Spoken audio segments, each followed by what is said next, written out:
What's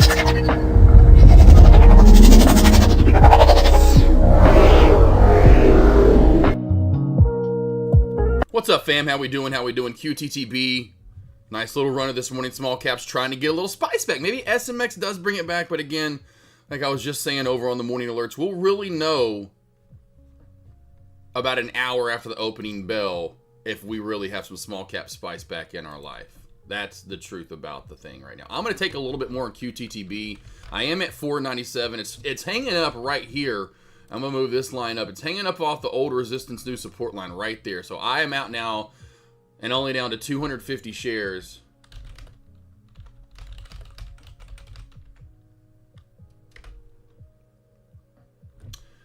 Here we go. Here it is. Boom.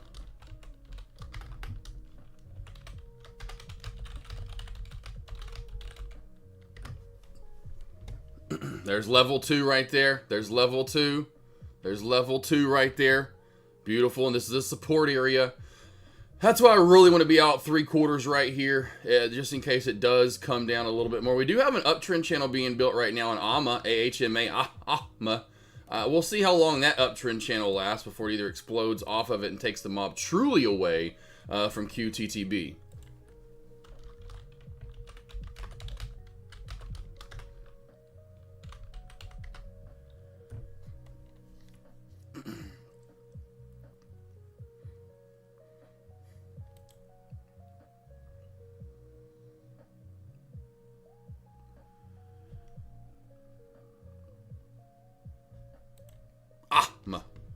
Boy, these names of these tickers, and then I gotta say them like that. Just fucking, damn it. Late night last night, Broncos got the dub on Sunday Night Football. Again, in dramatic fashion. Going into overtime, they just get the touchdown right out of the gate. I mean, even the game itself could have put them away, didn't. Then they get the touchdown on the first drive of overtime, going, okay, it's done. They're going to stop them here on this drive. There's no way they're going to let them score a touchdown. We win. Because they got to go down in pro, like in NFL. If the first team scores a touchdown, the second team gets a chance now. It used to be Denver would have won. Now the team gets a chance, which is right. The team should get a chance to score. Well, they go down and score a touchdown, but they go for 2 to win the game. They don't go for that because if you go for an extra point, then the next team wins. So then, why would you do that? You might as well just go for 2. The ball's in your court. Go ahead and take them out if you can. Well, luckily we knocked the ball down, but good God, that's how we won. They went for 2 to win the game. Can we not put a team away? It's dramatic fashion. Boy, the ratings, the NFL's, they're loving this script right now. Here we go, though. QTTB, come on down. Come on down.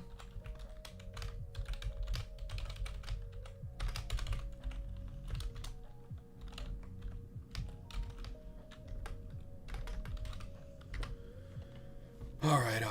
Let's get to levels. Hopefully you guys had a good weekend. Anyone out there listening right now? Time to get into some levels. All right, over to QTTB now. We're out or I should say my second target's hit, so out 3/4 share size down to 250 shares. Beautiful move on the way down. Again, we do have an uptrend channel right now, and it's pretty much failing at it up top over and over and over. Did get a bit above it and eclipse it right there, getting to 5. The bottom of the trend line's right at the VWAP, right around 425, 430. Now, underneath that, we have support right around $4, and under 4, it goes down to around 370 to around 360 for support. 5 is the resistance up top. We go to past chart history. There is some 5, I think it's 50 resistance, if I'm not mistaken. If you go back in some time, you got to go really back in some time here and dig it. Yeah, and I think that's the thing, too. You got to look at some 4-hour time frame, possibly. So 550, then 6. And over that, there is literally, if you truly go back in time here, on the weekly, a pretty good gap to fill from this $4 area, $5 area especially, up to around the $8.25 mark, which then takes us all the way back into November of 2023. That's 2 years ago. That's a while back. So there's really not a lot of good resistance here on the way up, no matter how you look at it there. For QTTB, on the way up today, again, we have that $5 area, and over 5, this thing can get juicy. There's not a lot there over 5. We'll call it 550, but then 6 over 6 could go to 665 to 670, and then race up to that 825 mark and fill a little gap-a-rooney. So that is on high watch here for QTTB. If we do get a mover today, this has a good shot to be the good mover, and the main reason why is because there is that gap fillage.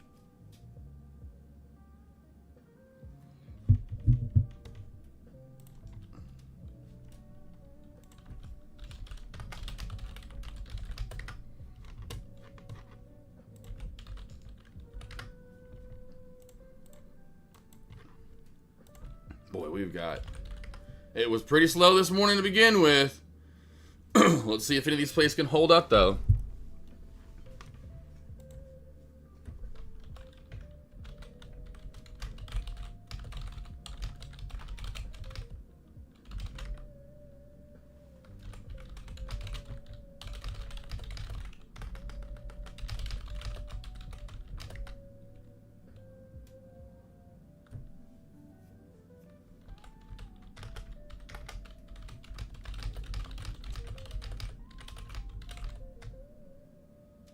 QTBB is getting onto my line right here, team. QTTB is getting pretty close to my line here, so I'm going to get ready to take that last 250 shares.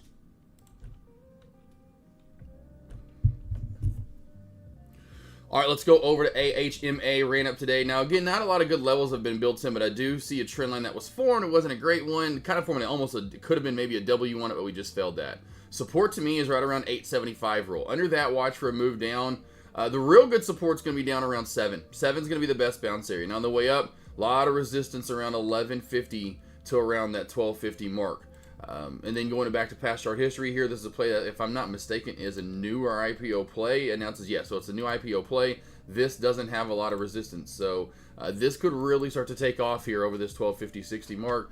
Just go over just to see if I can real quickly. Let's go to knowthefloat.com. Let's type in ma.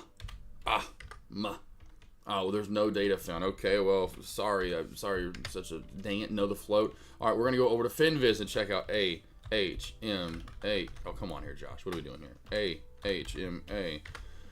Not really finding anything here. That has float at 1.9. Okay, no, 1.9 mil. So I was gonna say it seems like it's a super small float. This guy could go absolutely bonkers possibly today. You know, so keep your eye on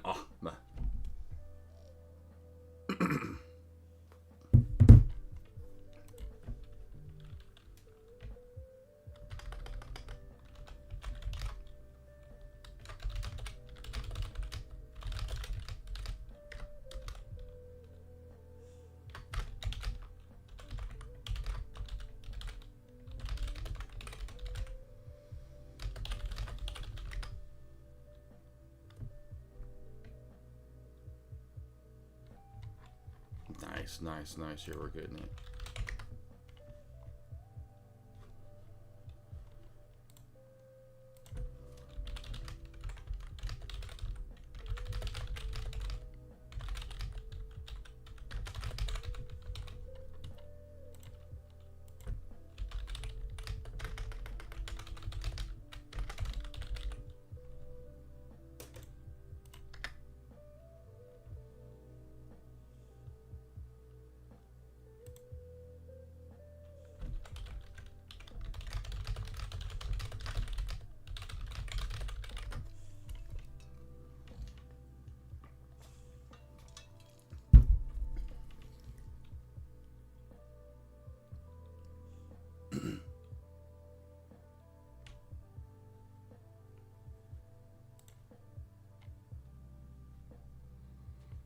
This music is just ridiculous.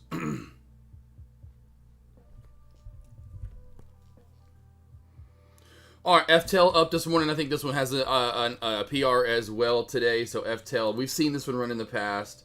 Yeah, $3 million repurchase program. So this is really not a great PR. Not that PRs don't mean much to me, but 1150 or 115 support, 115 support, then down below right around 95 to 98 cents area, just below, right around $1. You know, we'll call it 95 cents to $1. Up top, 145. Really seems to be every 20 cents or so is really strong resistance. Although we have that, I would say 120-ish. 125 resistance, 145 resistance. Beforehand, it was right around the 95 resistance. So about every 20 cents or so is going to be resistance on this play. On the way up, if we do get over 145, again, another 52-week low play. Shocking. We've seen these so much recently. We could feel the move back up over 145. Watch the move up to around 190, close to 2. AF tail.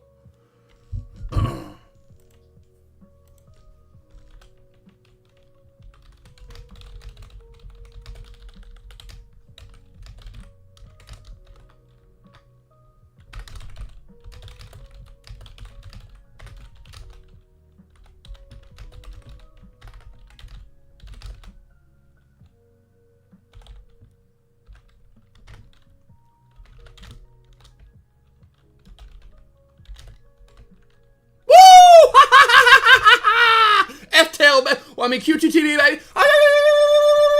Let's go. Let's go. Let's fucking go, QTTB. Let's go. Let's go. Let's fucking go. I'm trying to slide out, and I'm out, bitches.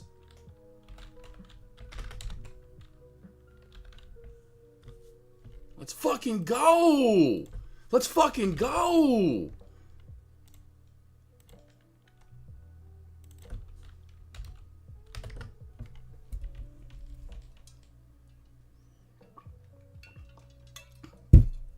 Let's fucking go.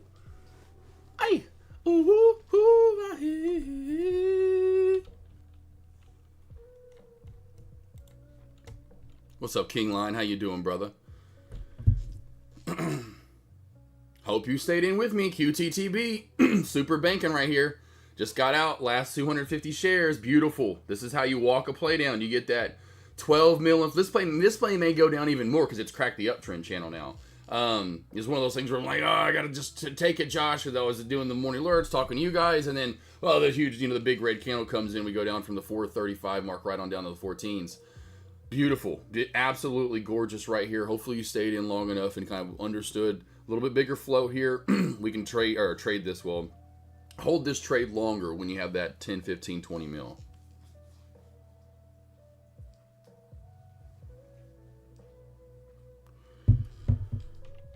To the line,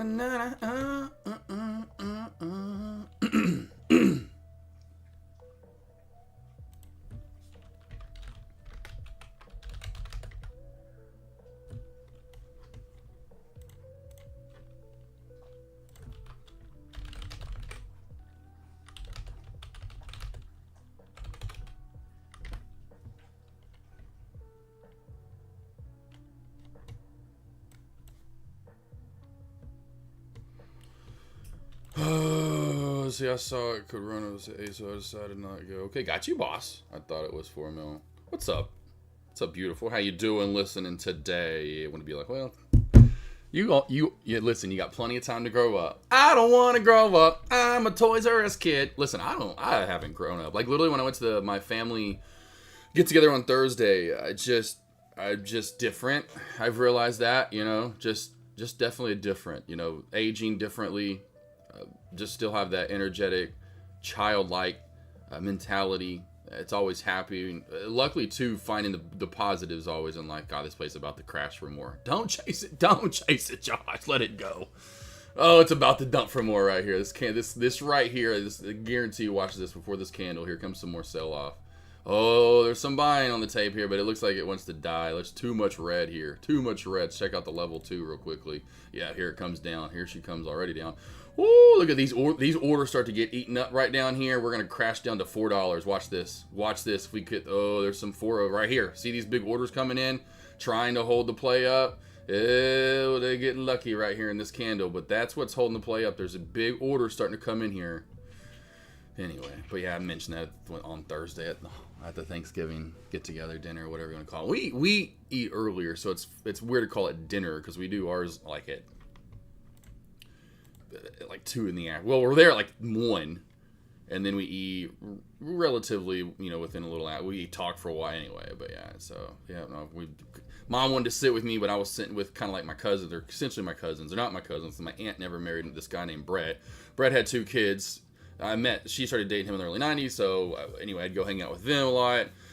Brett and Brendan, and Brett was back around. He actually lives in Utah now. Smart little doctor he ended up being. Brendan does roofing, so 3 successful boys, were there for a minute. It's like, oh boy, what's gonna happen with my kids? Because we were, like when we first graduated, or point being early 20s, we weren't killing it. Is my point. Getting to, we didn't grow up until a little later. But Brendan owns his own roofing business. Dude's got fucking Hellcat. He's got the Dodge Charger red-eyed, the bad, 3. He has 3 vehicles, really nice. Has his own, then Brett's the doctor out in Utah, just banking. I've gotten the stock trading down. So listen, you got plenty of time to grow up. You got plenty of time to figure out who you want to be as a person. You got plenty of time to figure out a stock trading game, so to speak. Just takes time. You got to have patience. Like I literally just said on my Discord. What's next? Detmar says, or ask, I should say. I immediately respond, patience, of course, spelled with P-A-Y, patience. And that's what's always next. So, all right, let's get into more levels. But yes, we got it. We got it. We got this. We got this. We got this.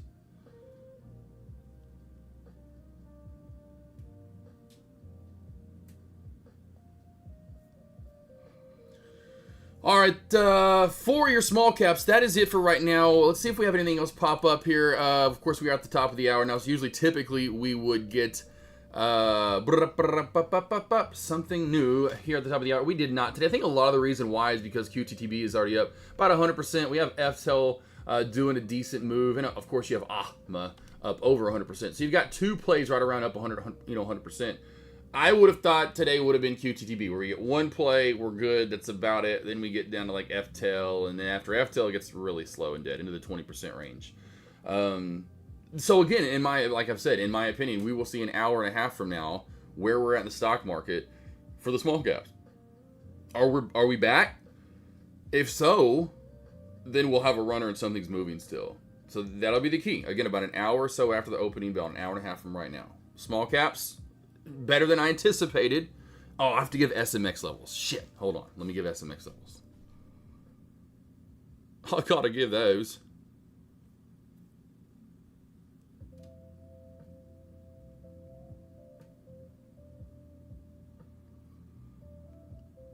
All right, over to SMX. Let's give those levels real quickly. I completely forgot about that, at least for you guys. I will maybe give updated my levels, by the way, too. All right, let's go over to SMX. We do have some running from Friday that we can look into that ran into today. So Friday, decent movement there, all the way up to 75.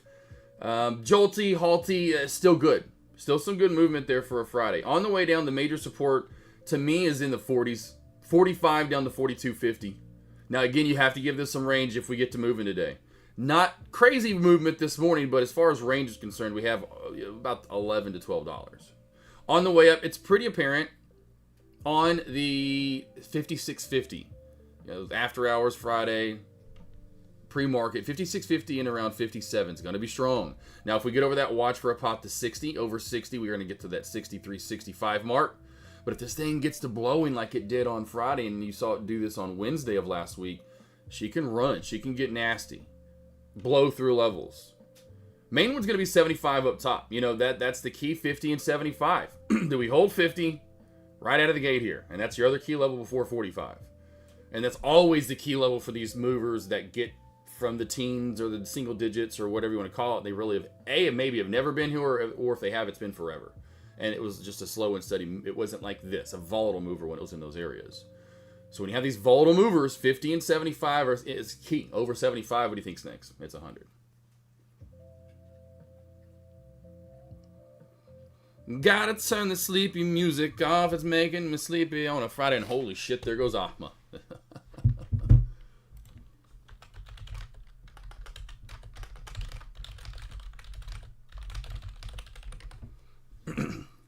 And there goes Ahma. New high of day, 13.35. She's running. She's a rolling. No past chart history here. So again, I'm not touching this guy. Unless it becomes like the SMX volatile halty, and we're seeing like the halt gap where I can use my halt strategy. Otherwise, I'm just going to watch this play. Newer IPO play just came out a month or two ago. It could get that sympathy from SMX. And if that happens, SMX is not going to do much today.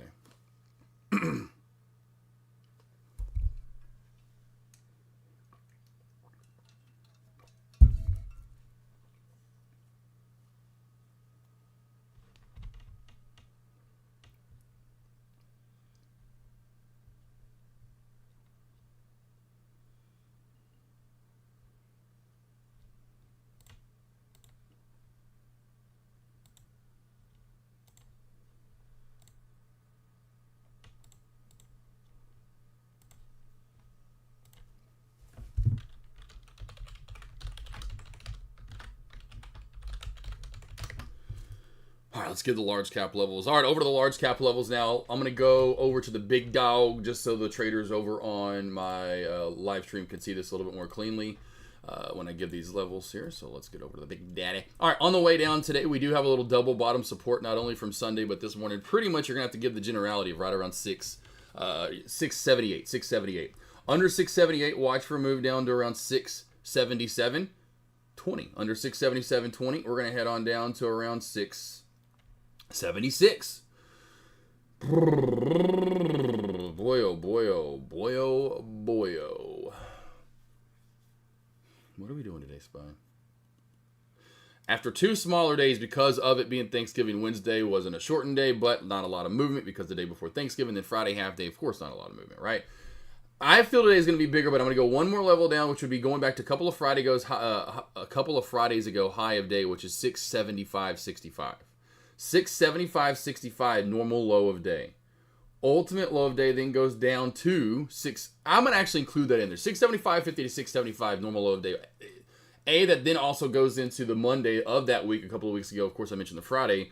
The Monday before that, that was the low of day, 675, right at it or so. Then we have one of the old trend lines up that we actually did respect in that week on the Thursday as we came down and bounced on it. We've done it a couple of times.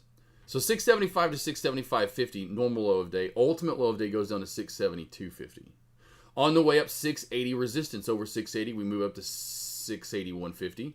Over that, we move up to 682. Over 682, watch for a move up to, over that to 682.80 to 683. Normal high of day there. Ultimate high of day goes to 684, which of course is Friday's high of day. I'm going to say watch for a continuation on new highs on that to move to 685 for your ultimate high of day.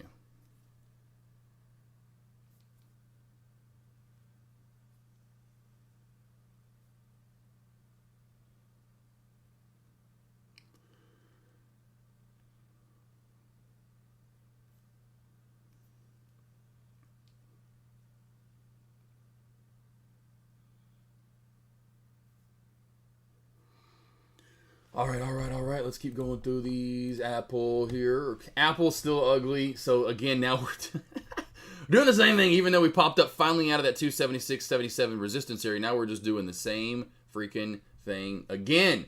I would leave Apple alone. I would not touch Apple, honestly.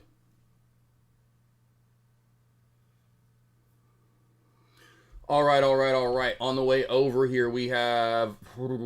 I just really don't know which one of these levels is going to hold up today, to be honest. On AMD, is it pre-market low and 212.70? But then we have Sunday's low at 211.60. I like the 211.60 area a little bit better, but of course, you always love the 212.50 mark.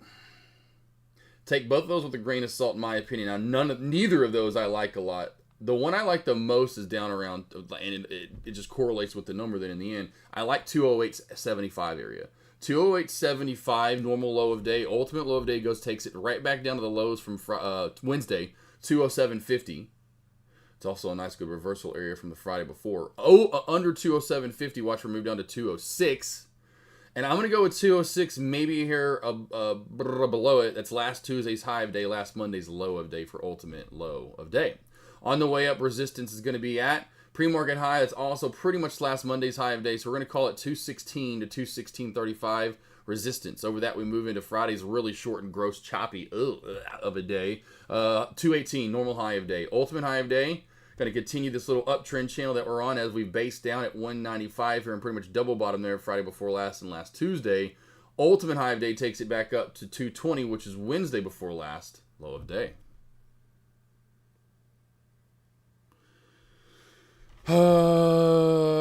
Yes, sir. What's up, Bothy? How you doing, brother? Hopefully everyone had a great weekend for sure. Y'all definitely did. You know me. Lots of food. Even all the way through yesterday, Broncos got a great win, which I'm extremely in love with. Even though, again, gotta fucking do it in late, just crazy, stupid fashion. It's like, what are we doing? What are we doing, Broncos? How is this? What are we doing? Like, this is so crazy. It's just like, are they gonna have like the most wins by one score ever in one season? I mean, I don't know. Like, I think that was last year. The Chiefs were like 12-0 or something. Like, they had a lot of those games last year. So the Chiefs just did it last year. If you think about it, I think they had like literally were 12-0 or something last year, because now they have like the complete opposite record this year and they're terrible.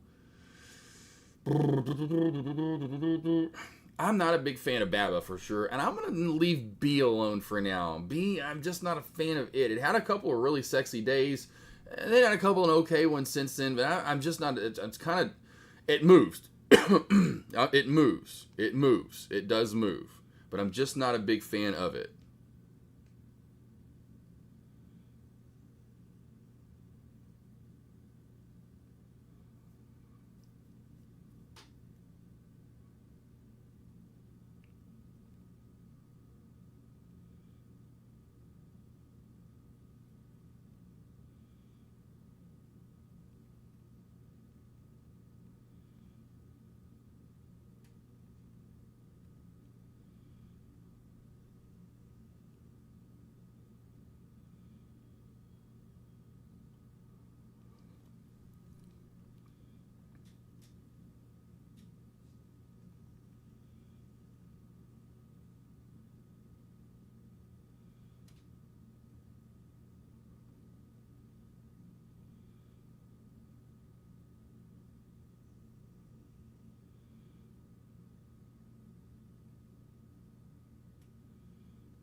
All right, here we go.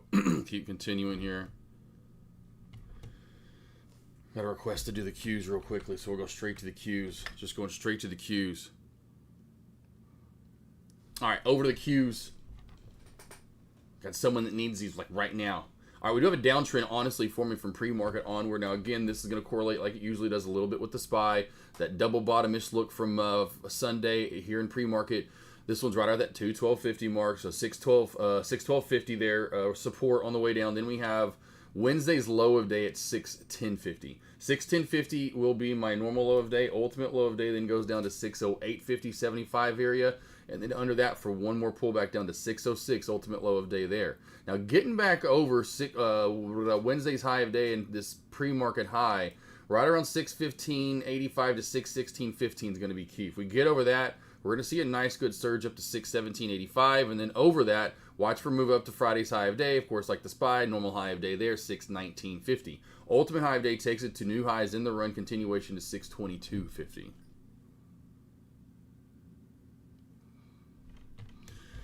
Both had a good one too. That's the boys had a good one too. Oh yeah, I forgot about the boys making the comeback. Gotta like that too. In the same boat as the Broncos, beating not only the Cowboys but then the Chiefs. Both teams that were in back-to-back weeks. So definitely good to see, beating last year. But I said this last year, and I've said this multiple times. Last year in the Super Bowl, I said this with the Chiefs. They're still there, and then even what's his face, Mahomes made that one good kind of scramble and throw on the side, and then he made that throw down the field or whatever on that one kind of crazy throw. But then Bo Nix did. What's funny, if you saw that touchdown Bo Nix had last night, the throw wasn't as far, but the angle that Bo was at was even crazier. But the throw wasn't as far, but just as accurate. Regardless, so it's awesome to see Bo make those throws. Not that he's going to be as good or will ever be as good as Mahomes. And Mahomes surprised me. Never thought he'd be that good. I think it's just him in the system where he's at. Mahomes goes to the Browns. Anyway, it ain't happening. He's not Brady. Brady can't, like Brady goes to the fucking Tampa Bay and shows everyone how good he is. He goes to fucking Tampa Bay, throws for 50, 40, however many, 30, well, 20, I think, whatever, almost 30,000 yards in his 40s. Almost, that's nuts. He had a whole career in his 40s. It's just nuts. Anywho, so, dang it, hold on. Yeah, it was good to see. Like a lot of people, just tired of the Chiefs. I watch their games. There's no way you can't, and I'm not listen, the refs are out. It ain't even a question. Throughout the last few years, some of the plays and the calls that the Chiefs would get is astronomically, it's insane. So there's that.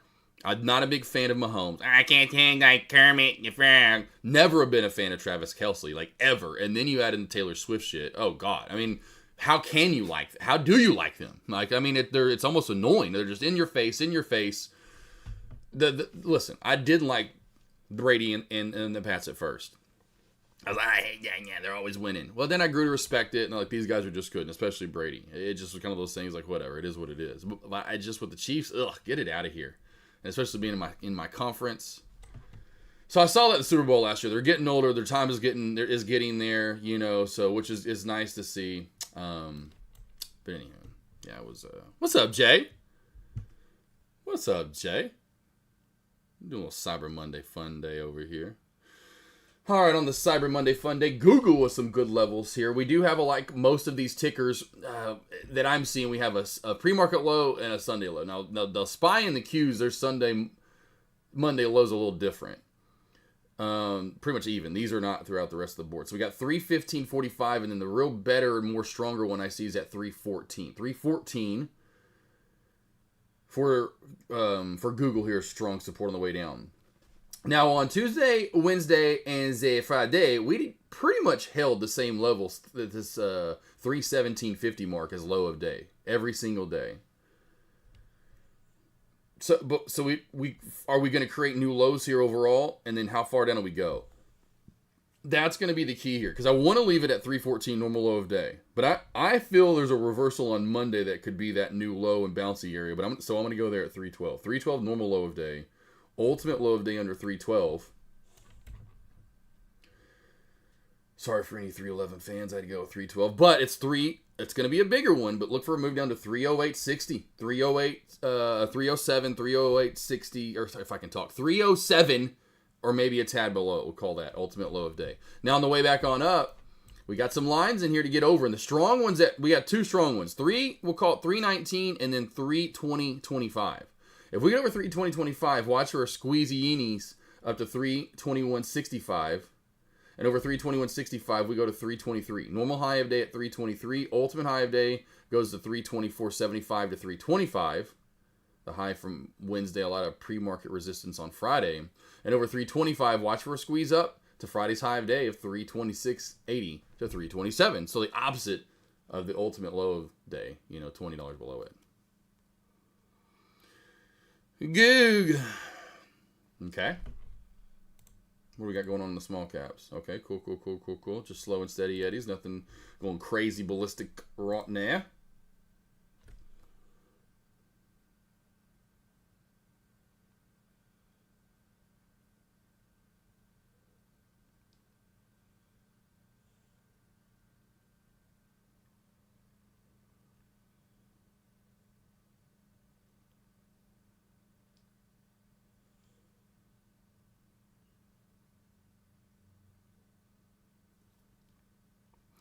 All right, keep rolling through the list here. We'll go to Meta next. META. That's right, Meta. See, this is the same thing. So we have the pre-market low 637. Then we have Sunday low right around 635 area. Under 635, watch for a move down to around 632.80 to 631.80. Normal low of day there. Low from Wednesday. Ultimate low of day then goes down to 628.75 area for your ultimate low of day.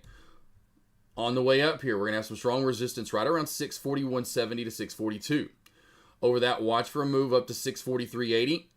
And over that, watch for a move up to 646. Now, I see a huge upper shadow. I'm thinking that's more of a misprint that happened, so I'm not going to pay attention to that. Over 642.20, watch for a move up to 6, which actually correlates with it. Watch for a move up to 648. I'm going to go 648, 648.50. Friday's high, normal high of day, ultimate high of day. Watch for move back up here, and we're finally finding the bottom here on Meta. And I think this goes through 650 for ultimate high of day for the move up to, let's go back here on the hourly. Yeah, I'm going to go 650, 652.50, 652.50 ultimate high of day.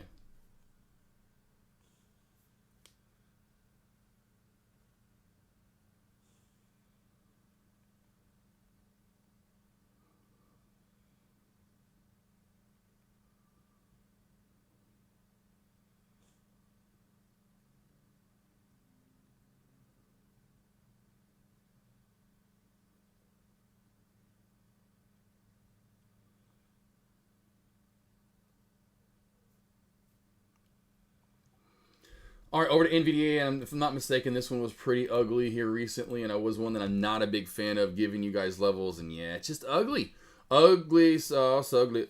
It just doesn't move a lot, and the days it does move, it's a lot choppier.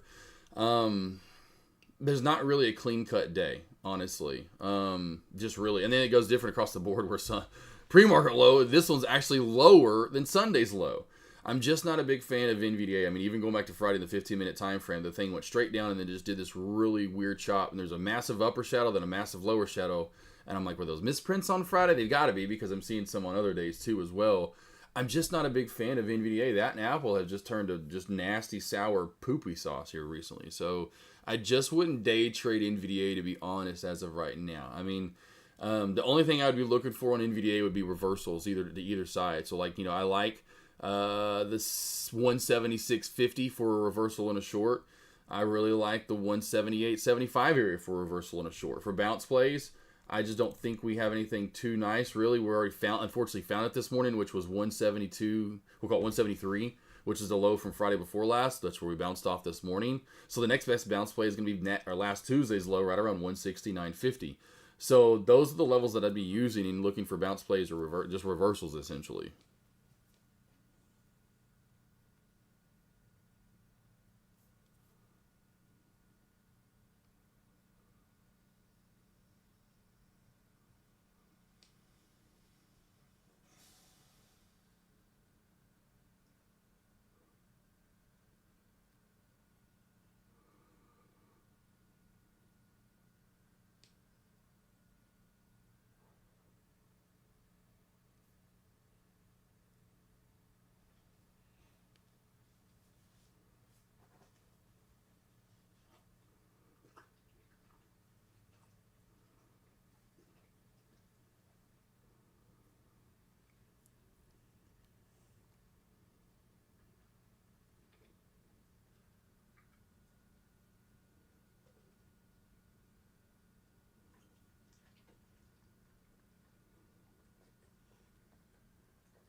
All right. Where's PLTR? This one's getting pretty ugly. PLTR's finally really kind of getting slow and down. There for a while, it was really nice and giving us some good levels. A lot like Circle was, and now PLTR is kind of one of those ones like, do I even want to give it levels? It's moving a lot slower. It's got some good days here and there. I will give it levels. It's running pretty good through them. On the way down this morning, we got 165 support. Under that, watch for move down to 163.85. Then we have 163 support. I'm going to go with one more level down for your normal low of day. I think we move a little bit bigger today. 162, normal low of day. Ultimate low of day, watch for move down to 160.50 to 160.65. On the way up, 167 resistance. Over that, we have a line around 167.80. So we'll go 167.80 to around 168.20. Resistance area is pretty strong. I'm going to go there. No. I'm gonna go. Yeah, no. I'm gonna go one more level up. Over that, watch for move to Friday's high of 169.50. 169.50 normal high of day. Ultimate high of day takes it to 170.80 to 171. Any questions you guys have in chat? Any levels you want to go over?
I do not. I don't really go over Circle much anymore because I haven't looked at it in a while because it's such an ugly mover.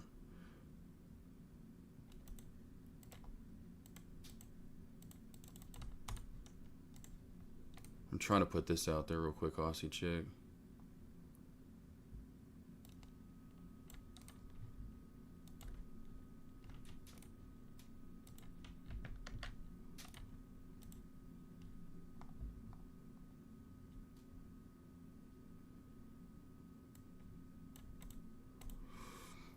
Almost there.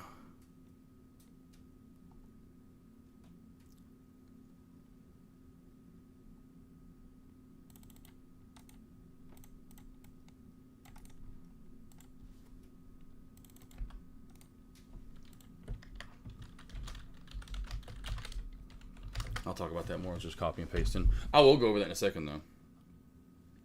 All right, and lastly here, of course, since I already gave the cues, we'll go over to Tesla. If it wants to load up today. Hey, we got MI.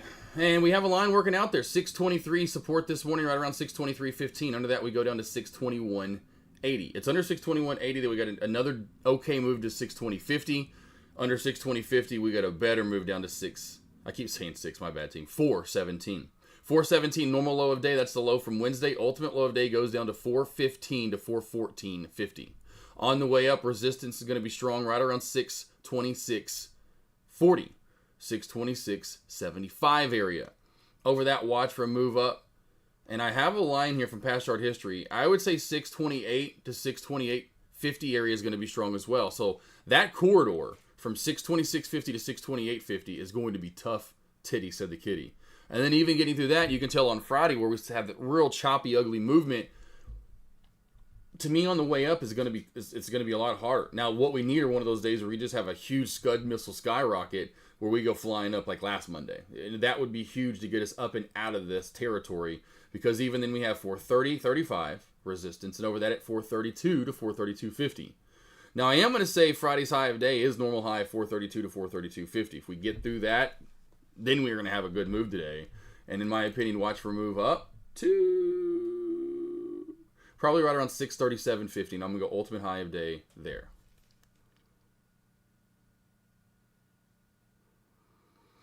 All right, Miss Ingrid. We'll go to CRCL. Yeah, it's just slow. It's just ugly. I'll give it to you, though, boo. So circle here. So we have 78.30 resistance, but then that's going to run into this nasty upper shadow and this low dip right there at 70, the 70, the 875 rule. So this corridor is going to be tough from 78.35 to 78.30 or 78.75. Now, if we get over 78.75, then we get a decent move to 79.50, over 79.50 to 80, over 80 to 80.50, over 80.50 to 81, over 81 to probably 81.50. So pretty much 50-cent intervals on this play. Now, again, maybe we get one of those Scud missiles right out of the gate, and Circle can do that. Any of these tickers can do that, right? And then kind of blow through those levels, which is nice when you're already in the play and you get the big move. Yeah, and you're going like, oh, wow, this is great. Now, on the way down, we have 77 resistance, or support, I should say. 77.20, we'll call it. Under 77.20, watch for move down to 76.50. Under 76.50, watch for move down to about right here-ish. 75.25. Under 75.25, then we go down to about right here in 74. Under 74, then a move down to 73.50, 73.40 area, this right here. 73.25-ish, really, right? There are some levels for you. Do you want any more? Under that, I'd probably go down to 72, maybe 72 and some change. There we go, Ingrid. Some levels for you. All right, and what to trade at the bell. Large cap wise, I'm just not really much of a fan there. In pre-market of anything today, going through these.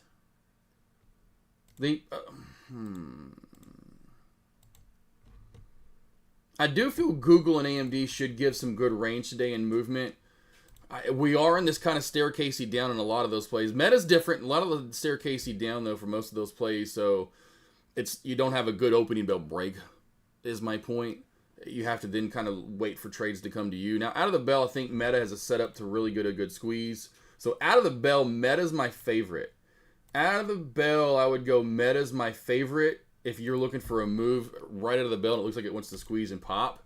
The rest of these plays, which we're moving into the opening bell right now, I wouldn't say, there's a favorite, but I would say, AMD, Google, and Meta would be my favorite for movers today, with Meta with the move here possibly out of the gate.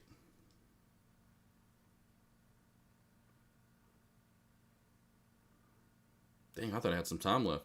And then small cap wise, what to trade at the bell? Who's got the mob today? Right now, really slow and steady. It kind of hands up. It seems like over the last 30 minutes since I gave the last small cap alert, with QTTB and AMA just sitting out to the right. FTEL has seen some sort of a pullback back down to the below area. Yeah, really not a lot of good movement right now. So we're going to see who's got the mob, who's got the movement, who's got the look. See who's got the look. Right now, those would be your typical movers. You know,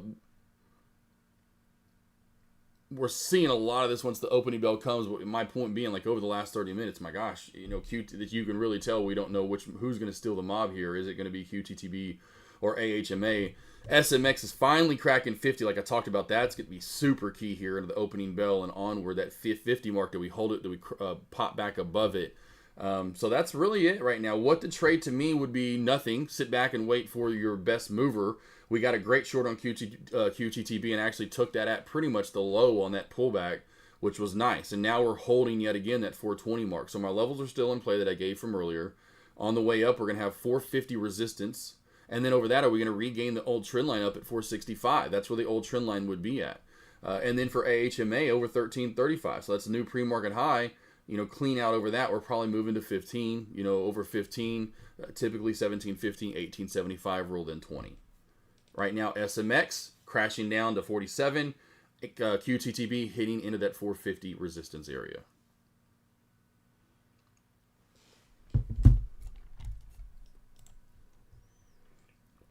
You are welcome. You are welcome. You are welcome.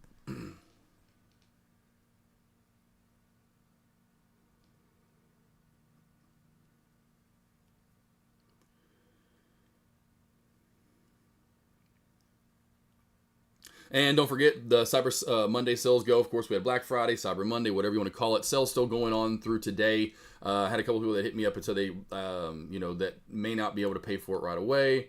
So let me know. We will figure something out, you know, whether it's, you know, something that maybe you can't start until January because of life. You have stuff going on in life. Maybe you can't start till next June because of whatever's going on in life. Or I know I've got some people that are farmers. I've got some people that are working in different areas of the world as well. Or something's come up in their life with a couple different people as far as family stuff and issues. So if you can't, even that, I've said that to traders, you know, hey, if you can't, this isn't like you have to start right now. You know, you want to take advantage of that deal. Like, Josh, I really want to take advantage of that deal, but I can't start, you know, until February. Or I can't start till the new year. You know, I've had that too as well. So if you are looking to take advantage of the deal, let's just reach out to me. Let's figure something out so that way you take advantage of the package there. Again, which going through that, hopefully you've read it. It's the buy add-on freebies, you know, essentially. So if you get the live stream, $70, it's the $70 value. You'll get free morning alerts for a month and one free one-on-one. You buy the half year package for $350, so 6 months of the live stream. I'm giving you 3 months of the morning alerts and 3 free one-on-ones. You buy the yearly package of the live stream, so that's $700. You're gonna get 6 months of the one-on-ones. I should say 6 months of the morning alerts and 6 free one-on-ones. Of course, the best value that most are doing is the $1,000 yearly live stream and alerts package, and they're getting that comes with 23 one-on-ones for free. And of course, the rest of the, you know, if you buy one-on-ones with me, I'm throwing stuff in as well. So I've noticed that with traders that I work with, the only way they get really successful, or at least the way they get successful faster, is doing all, or having all three. Not only the morning alerts, not only watching me trading live and coming over and asking me questions daily, but then also doing one-on-ones with me, you know, each and every week. So getting the alerts every morning, getting the live stream and the one-on-ones all at the same time. So that's why I'm adding that to this, you know, my sale this time around, so that way you guys get every bit of it. So even if you just want to test me out for the live stream for a month, you'll get 1 month. Of course, you guys already get the morning alerts here, but then you'll get one free one-on-one. And some people are like, hey, what do I cancel? I'm like, yeah, if you want to, then that's what you're going to do. You know, I've had some people cancel their live stream package to then up it, you know, the monthly to get something on top of it. Or if you have, I know you get the morning alerts maybe right now already. So that may not be one of the things that you want to add on, but I can always add that to the back end of things. So I know a lot of you guys are like, well, I already get the morning alerts. Well, I'll just add that to where if and when you ever cancel for you guys. So just, again, spread the word. Let everyone else know. If you want to add, you know, again, to send this to anyone else out there, like the deal that I'm doing, please I'm more than happy for you to do that. So please do.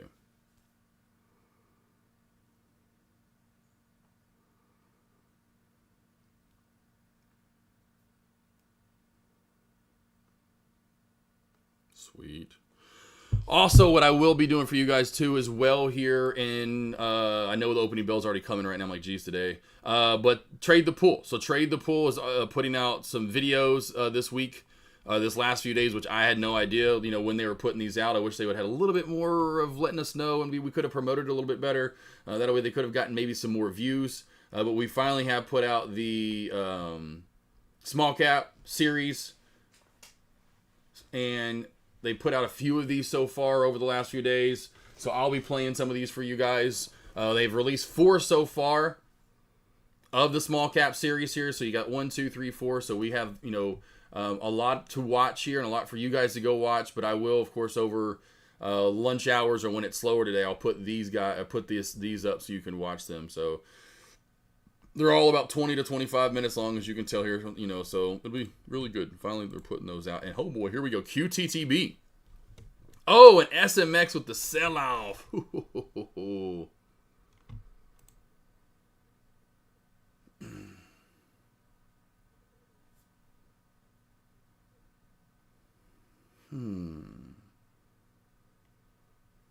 Equity agreement with Target Capital. Okay.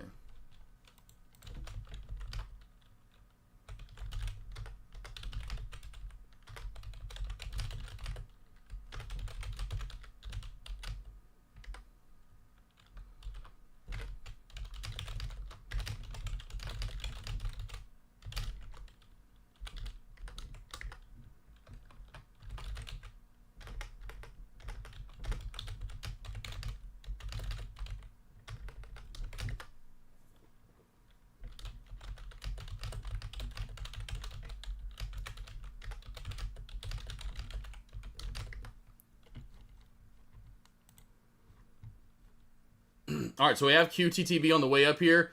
QTTB.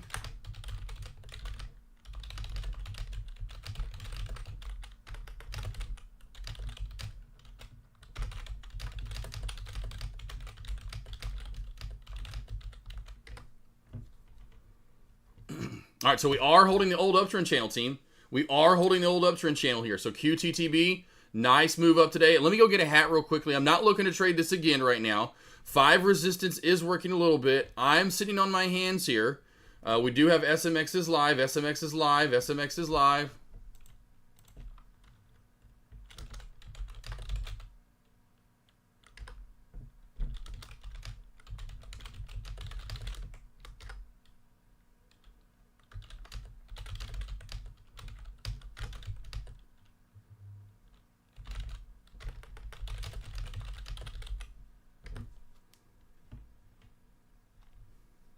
FTEL's dead. FTEL is dead right now. Tesla's kind of got that skyrocket right out of the gate. Pretty nice, good move there from Tesla. AMD got a good move. I talked about that. And then Meta was the other one I talked about getting the squeeze. Meta did squeeze out of the bell, but it's right back on down. That kind of hurts.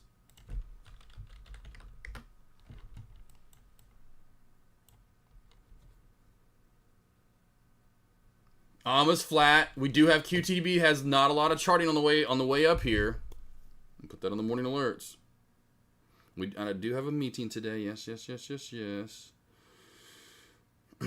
Oh, and like I mentioned there for this, maybe it didn't in the small caps. Don't forget QTTB and AMA don't have a lot of charting above it. You know, AMA doesn't have anything past chart history because of the new IPO. QTTB we talked about has that gap fill territory up to the 859 mark. So again, either one of these plays could get the mob and rock and roll. It's all about what happens about an hour after the opening bell. Where are we still at? And again, kind of like I talked about, and Tesla did get it. You know, they're getting through resistance out of the gate. Maybe we can push through there. All that's pulling back now. Crazy reversals for large caps all the time. But if we get the pop soon, so if the sooner we can do it, the better. The longer it takes, I think, the less likely it is that we move and get the squeeze.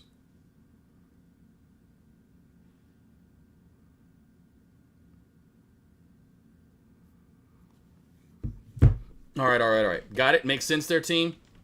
SMX is one I'm going to leave alone today, too. That's just popcorn medicine for me, like AMA. AMA, I'm not going to touch and smack your mama. And then the QTTB is the only one I really do like a lot. Right now, It's regained and trying to hold the old uptrend channel. Now, if it truly gets a bounce off of it here, then we can say it's regained the old trend line.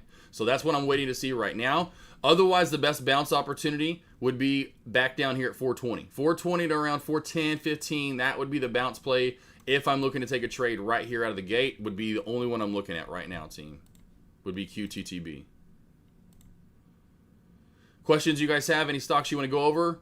Let me get my hat. I'll be right back in here. I'm just going to take a quick little break. Be back in here to get the levels rocking and rolling. Look to get at least one more good trade in with you guys. Again, Discord was killing it this morning early on QTTB. And the first thing I did, is got into chat. And here we go. See, cracking that trend line. Let's see if we can't, where it cracks down to. I like the 420, 415 mark again here for a bounce. Let's see if we get it right here. Let's see if we get it.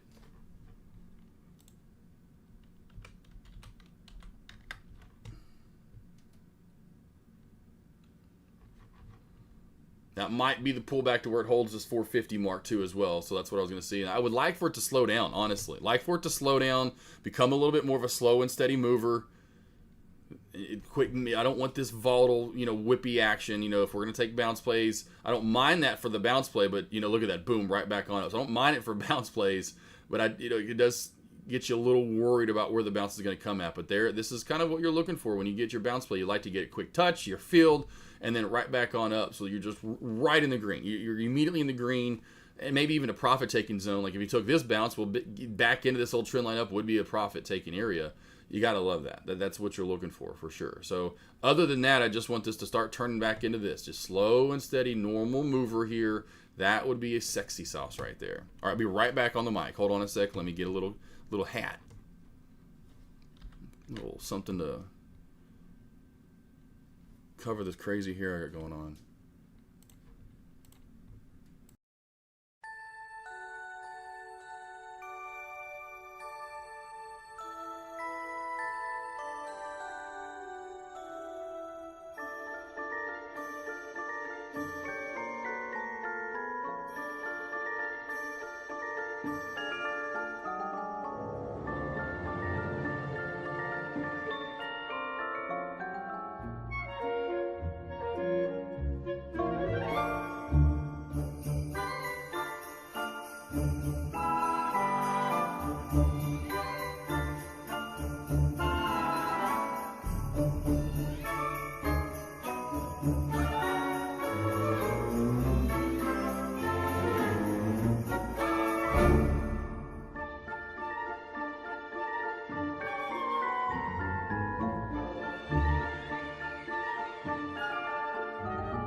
There was the bounce play.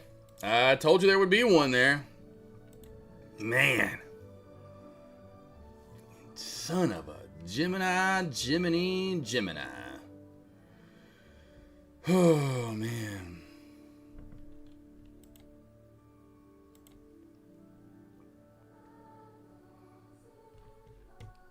All right, so QTTB looking for, we could go for another bounce play back down around the $5 area where we'd be right now. Now the old uptrend not working right. We can see it was in a nice uptrend this morning. Kind of wonky, but bouncy to start the day.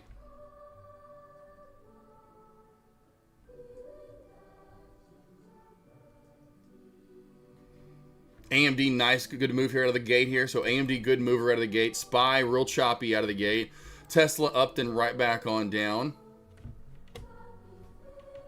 Get rid of the Home Alone music. Meta, ugly, choppy out of the gate here. Google, a big move to the downside here. Got a good reversal out of the gate. Nothing I like that's pretty, though. AMD's the prettiest one so far for the day. I do like QTTB back around the $5 area for a dip buy.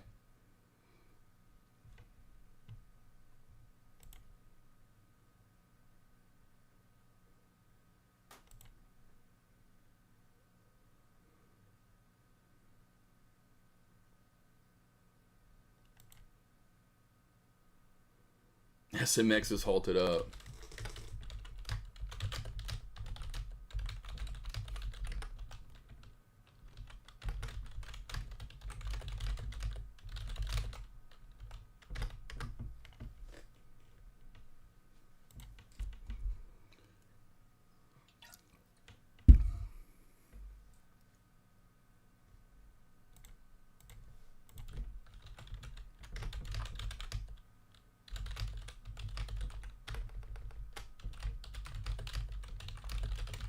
Nice trash.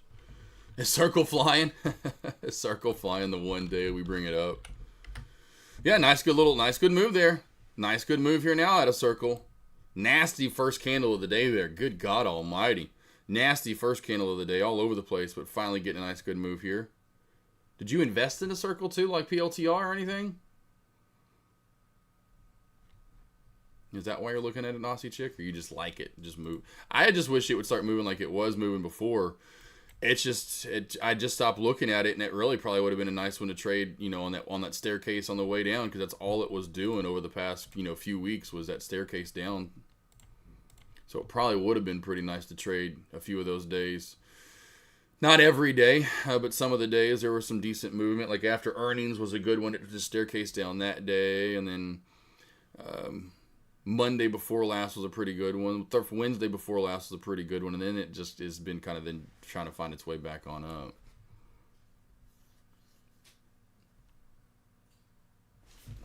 All right, hold on a sec, team.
And we're back. Sorry. Petey, don't. Goober ass. All right, still like the bounce play back at 5. Still like the bounce play at 5. Alma's pretty dead. Just running and chopping in a channel. Does have a lot of resistance here. Excuse me, at the 1150 mark. Over 1150, it's really at 1235 and at 1250. Gets a little bit higher than that 1280 mark. Really kind of has a downtrend for me, in my opinion. Get the old trend line off of there now. There's your downtrend. On AMA, start the downtrend base from there. And that, to me, is kind of the vortex, so to speak, that AMA's running in right now.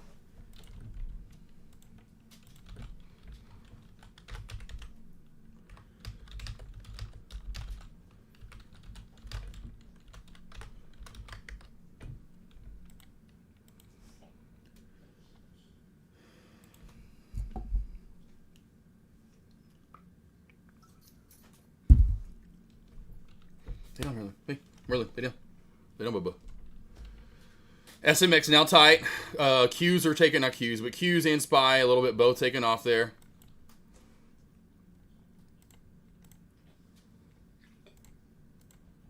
Key area for circle, just back to that, would be needs to hold, and it's trying to that dip on Friday. The dip at 78.75 that I talked about in the morning alerts, well, or not the whatever that you asked about, sorry, earlier, but that 78.75 is huge, and it's trying to hold now that dip buy from Friday at 78.75. If you've noticed that, Aussie chick.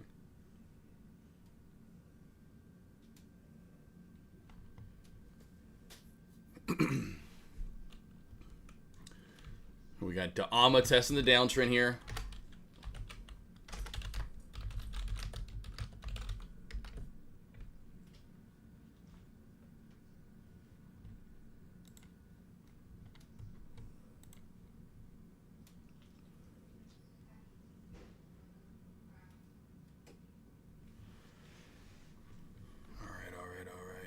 Here comes QTTB starting to crack down a little bit.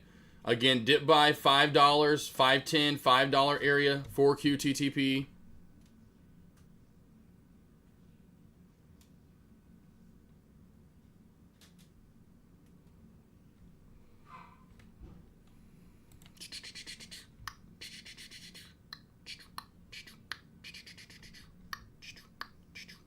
The bull flagging right now, circle right now, really holding it. At first failed at it, which is awesome to see. Aussie chick first failed at the that area from Friday.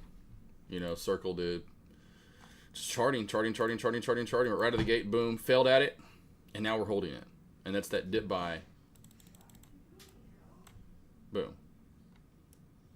Oh, downtrend break, and there we go. Halted up. AMA downtrend break, halted up.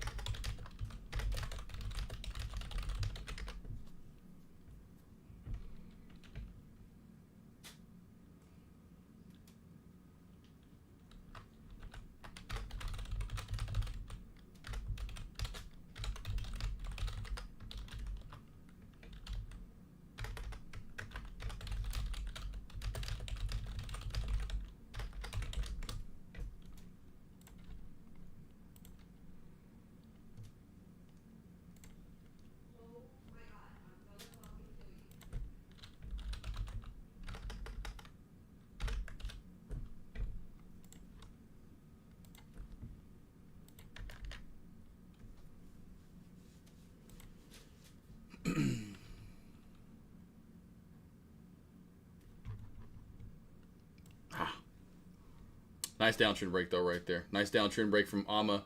1075 break up to 1190 right there. Beautiful, beautiful, beautiful. Holding the bull flag right now. Circle right now. Go to the 3-minute time frames. Trying to hold. Bouncing off of the area that it was resistance. Of course, the bounce play from Friday. Beautiful to see that right there. SPY is getting a pretty nice, good move up today so far, too, as well. Just continues to go momentum style. Wouldn't even be a bad option to get a bounce play on one of these big, large cap movers that are actually moving right now. If we get the pullback, they may just continue to go. Definitely looking for bounce plays right now out of the gate, whatever you're trading. At least they're most that I'm looking at anyway. See, yes. That's the main thing. What I'm trying to do all the time with you guys is just understand the chart. Understand the chart. What are you looking at? And then trade that. Nice, good squeeze. New high of day. God, not getting the bounce plays where we want them. Not quite getting there. Getting a good bounce. Not quite getting down here. Getting a good bounce, though. So 2 beautiful bounce plays out of the gate here for QTTB. Nice, good spike up. So you're looking for a pullback into support. And it really just was coming down to this 550 area. Big reversal there back down to 5.5, though. Oh.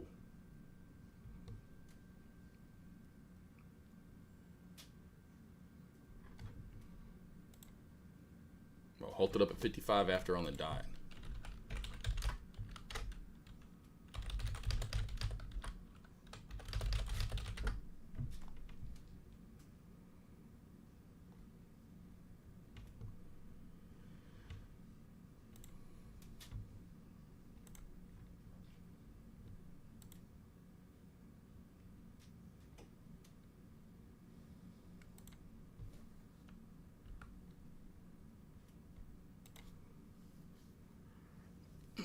All right, I'm a mama. Well, for all you big balls traders out there, like I said, I'm leaving this one alone. But if you do have Risky Biscuits, Tornado Crickets, Fever, and you like big balls or you have big balls, and I'm talking about the sweaty ones that are just gigantor cantaloupes down there, 1275 into 1330. 1275 into 1330. No offense. Does anyone really want big balls? I mean, I just wouldn't. I don't know any woman that does. But hey, maybe they are into that thing. You know, the fetishes, the kinks out there of the world. Never really thought feet people and all that was a thing until you really started hearing about, like, what? People dress up as, like, bunnies and whatever, you know? And it's the weird kinks of the world, I guess. I, my friend, would never want that down below. It's just already enough going on, you know? There are some people, though, that have big, big nuts out there. And they get to swanging. If you have them, this is all you. I'm leaving Alma alone. A new IPO play, generally, too, you just see a lot of traders. The more they trade, the less they trade these tickers. Now, again, maybe it gets the halt strategy going. You know, and we get the gap halt. That we've seen that before, and I can see something in the play. Right now, I don't see too much in the play. Downtrend break was great. So if you took the downtrend break, this was nice. Got candlestick confirmation right there at 1075, spikes up to 1175 essentially. You got a dollar move even with candlestick confirmation, so it's nice to see there. We saw the wedge. So right now, my point being, if you want to short up here at 1275, 1280 to 1325, 1330, that would be what you're looking for. You know, definitely reversals today for AMA seem to be the key, right? Whether you're getting the top or you're getting the bottom and you're getting bounce plays, but this is it. Boom, reversal, boom, reversal, boom, reversal. It took a minute, but a reversal, right? And then to rewind the tape, bounce play, you know, bounce play. Even down here, which it wasn't really much of a bounce, it's just kind of like, okay. I thought this play was going to do this twice and be done. I thought it was traders were trapped, trying to pop it back on up. Other traders round 2, right? Whoever it was, maybe another pump area, big pump. And I thought it was going to just die off, and then we would just kind of do this, you know. It's actually moved more than I thought it would today, you know, 100%. You know, I was not expecting this type of a mover. Circle caught in the wedge right here. Wedge caught. AMD is the one I'd like to bounce play on. I don't think it's going to come back down. That one, that's like I just talked about, possibly going for a bounce play. It just ran a new high of day. The bounce play would have been at 218. It already kind of happened. I'm going to bring AMD up. And again, how you just use charting here is pretty easy. AMD's bouncing off of what? Yesterday's high. I keep saying yesterday. Friday's high of day. I always say yesterday for Monday. But for Friday is what I'm talking about. But Friday's high, where are we bouncing at? Right off of it. So you can see here the bounce play. Boom, where did it come in at? Right off of Friday's high of day. And that's what I'm talking about for about, you know, what I'm looking for when it comes to large cap tickers. You know, that didn't... It was a real quick move, and I wanted more move down. You know, at the time, I would want more move down, but what's happening, you see this quite a bit, which you just saw for your PLTR, you're going to use the previous day's chart.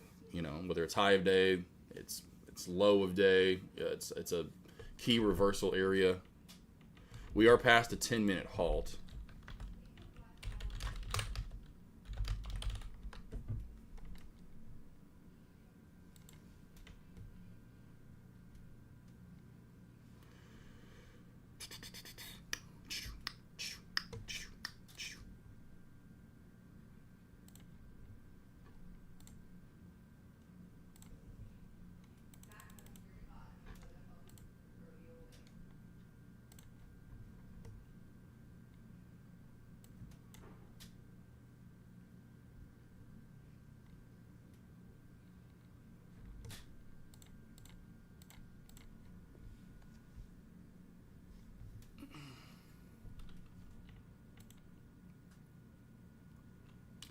Still in the wedge there, QTTB.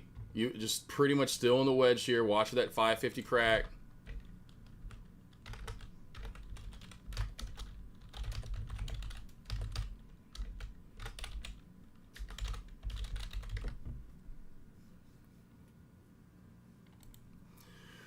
Jesse will see September started off with a bang, then the market went to shit. Such a disappointing start to December. It's all good. Yep, I rushed out of class for this. Yeah, well, you're good.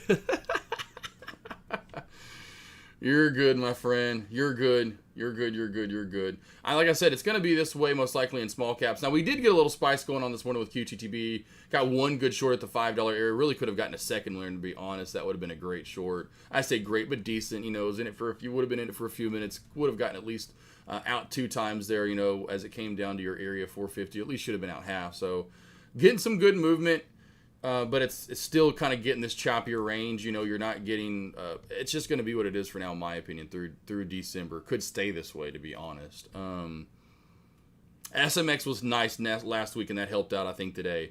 Like I said, an hour after the opening bell will be the key for what we get for the rest of this week. In my opinion, maybe even moving forward for December, could set the tone today. Maybe AMA an hour from now, or 30 minutes from now, or whatever, it's still going.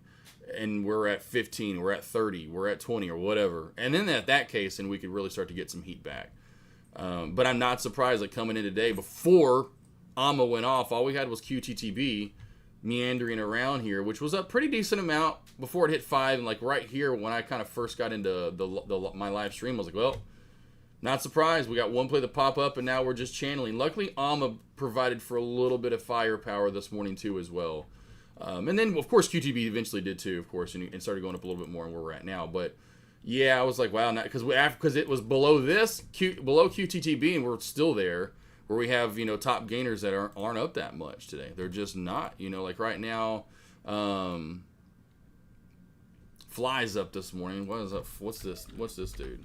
Okay, so Fly's halted up, very low volume. Other than that, then you're going down to Kala Kamala, which really hasn't done much. You know, you're going down to Kala. You're going down to F-Tail, which hasn't done anything either as well. Or, you know, just kind of chopping around in that channel. W-Buy in the same boat, you know. So, it's, yeah. I mean, we'll probably stay this way, like I said. You know, I was talking about that last week. So, Jesse, I don't know if you're in college, Jesse, right? I don't know if you're still listening, but if you're in college, where are you going to school at, Jess? Oh, Jesse.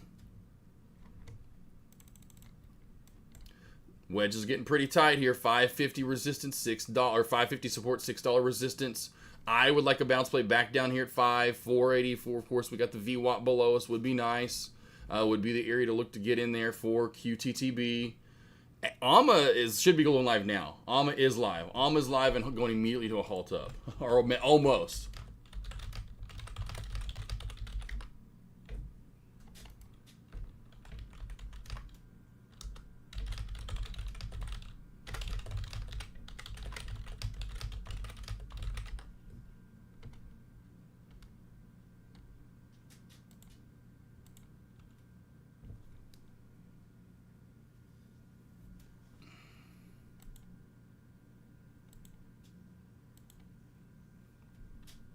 All right, here goes QTTB. Coming to get a little bit of a pullback here.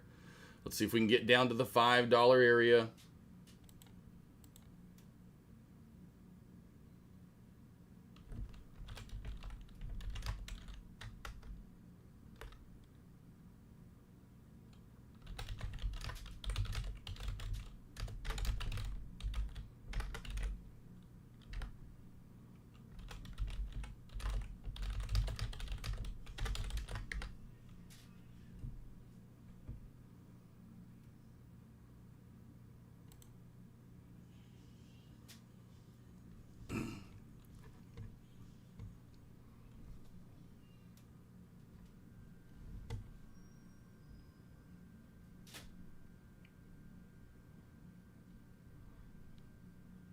All right, 507, 497. Got some orders in here for QTTB for the way down.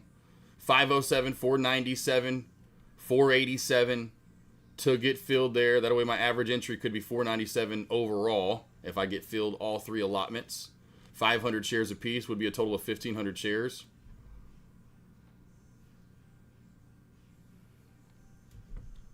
Fly is open. Careful with that one. Careful with AMA.